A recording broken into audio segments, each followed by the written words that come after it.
The president of Nyotrap Achik National Movement, or HANM, has cautioned drivers from the eastern West Khasi Hills district and also those travelling through the Maumaram Junction till Sao Junction to refrain from overspeeding. President of the organization, Artist Welrin Thathiang, cited instances of the many accidents that occurred in that area and asked for the cooperation of all to make that stretch of the road safe for everyone. Ya ki driver kane kalong ka message sepi ba pide benda antat lada pinya ya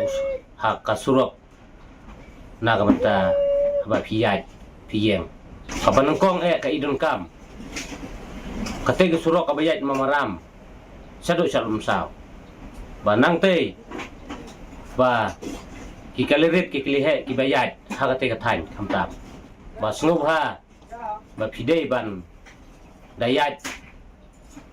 antat ban yat suki ya kali jung pi Martin Luther